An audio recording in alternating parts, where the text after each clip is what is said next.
When I was little, but even now, I was terrified of Pennywise. I'd never been to McDonald's for a scary clown, you know. And I'm arachnophobic as well, so really? Can you imagine? Yeah, it's a dream, Isn't this it? movie you for me. must love it in here because it's full of clown paraphernalia and it's probably full of spiders as well as rats, which we've seen a lot of today. I like it, really, Great. I love it. This movie, in a certain way, helped me to overcome my fear, you know. Is something happened to you? You too, so, you know, you overcome something, yeah? I've never really had any great fear or phobia that I've had to overcome. Really? Stage fright a little bit when I was younger, but really I kind of nailed that by just going on stage and going, I'm still alive, and they're laughing, this is okay.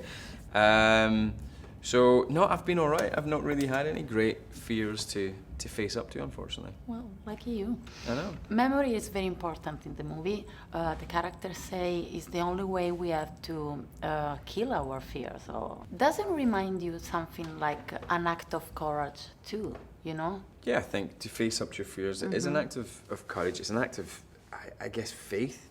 Because the fact that you feel afraid, you irrationally or rationally, it means that you feel under threat somehow, you know? And so to face that, you have to sort of believe that in facing it, you're not going to die. Now, if you're facing up against a rational fear, if you've got a lion roaring in your face that wants to rip your heart out, it's very rational to be afraid of that. But what we're generally talking about is irrational fears. A fear of stage work, a fear of being on TV, a fear of buttons, a fear of clowns, a fear of things that don't make sense to be afraid of, but you still feel. The reason you're afraid is because your body's reacting like it's going to die if you face up to it. So it's just an act of faith, and like you say, it is that courage and faith that you need to just step forward and go, I'm going to be okay. Ready? Okay. In many interviews, you say that King has to do with your being an artist. So I'm just asking you, what is your dark side? Oh, I guess you can see it in my movies. Yeah, of course, but Yeah.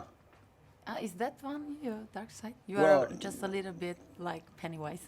Well, of course, you know, when you make this kind of movies, you're obviously like, you know, sort of like attracted by, you know, the darkness of human psychology and human behavior, human pathology, like all the weird things that we do.